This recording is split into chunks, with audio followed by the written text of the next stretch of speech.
ಮಹಾಭಾರತನ ಮನೇಲಿ ಇಟ್ಕೊಳ್ಬೇಡಿ, ಮಹಾಭಾರತಾನೇ ನಡೆದು ಹೋಗತ್ತೆ. ಭಗವದ್ಗೀತೆ ಇಟ್ಕೊಳ್ಬೇಡಿ, ಅದನ್ನ ಓದ್ಬೇಡಿ, ಯಾಕಂದ್ರೆ ಅದನ್ನ ಓದಿದ್ರೆ ಸನ್ಯಾಸ ತಗೊಂಡ್ಬಿಡ್ತಾರೆ. ಗರುಡ ಪುರಾಣ ಕೂಡ ಇಟ್ಕೊಳ್ಬೇಡಿ, ಅದನ್ನ ಇಟ್ಕೊಂಡ್ರೆ ಸಾವೇ ಆಗ್ಬಿಡುತ್ತೆ. ಈ ತರ ಹೇಳೋ ತುಂಬಾ ಜನಗಳನ್ನ ನೀವು ನೋಡಿರ್ತೀರಾ. ಮಹಾಭಾರತ ಇಟ್ಕೊಂಡ್ರೆ ಯುದ್ಧ ನಡೆಯೋದಿಲ್ಲ, ಅತ್ತೆ ಸೊಸೆ ಕಿತ್ತಾಟ ತೋರಿಸ್ತಾ ಒಬ್ರಿಗೊಬ್ರು ವಿಷ ಹಾಕೋದನ್ನ ತೋರಿಸುವಂತಹ ಸೀರಿಯಲ್ಗಳು ನೋಡಿದ್ರೆ ಮನೆಗಳು ಹಾಳಾಗೋದು. ಮಹಾಭಾರತ ಇಟ್ಕೊಂಡ್ರೆ ಯುದ್ಧ ನಡೆಯೋಂಗಿದ್ರೆ ಎಲ್ಲಾ ಲೈಬ್ರರಿಗಳು ಇವತ್ತು ಯುದ್ಧ ಭೂಮಿ ಆಗಿರ್ಬೇಕಿತ್ತು. ಗರುಡ ಪುರಾಣ ಇಟ್ಕೊಂಡ್ರೆ ಓದಿದ್ರೆ ಸಾವಾಗೋಂಗಿದ್ರೆ ಎಲ್ಲ ವಿದ್ವಾಂಸರು ಇವತ್ತು ಹೋಗ್ಬಿಟ್ಟಿರ್ಬೇಕಿತ್ತು.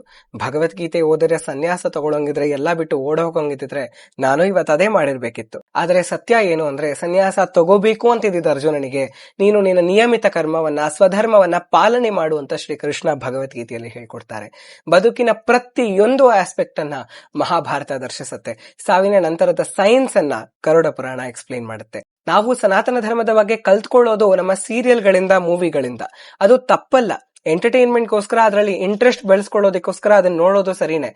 ಆದ್ರೆ ನಿಜವಾಗ್ಲೂ ಏನಾಯ್ತು, ಇತಿಹಾಸ ಏನು ಅಂತ ತಿಳ್ಕೊಳ್ಬೇಕು ಅಂದ್ರೆ, ವಾಲ್ಮೀಕಿ ರಚಿತ ರಾಮಾಯಣವನ್ನ, ವ್ಯಾಸ ರಚಿತ ಮಹಾಭಾರತವನ್ನ, ಅದರದ್ದೇ ಭಾಗವಾದ ಭಗವದ್ಗೀತೆಯನ್ನ, ವ್ಯಾಸರೇ ರಚನೆ ಮಾಡಿರುವಂತಹ ಗರುಡ ಪುರಾಣವನ್ನ, ಅಷ್ಟಾದಶ ಪುರಾಣಗಳನ್ನ ನಾವು ಓದಬೇಕು.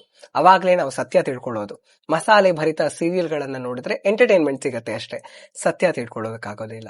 ಹರೇ ಕೃಷ್ಣ.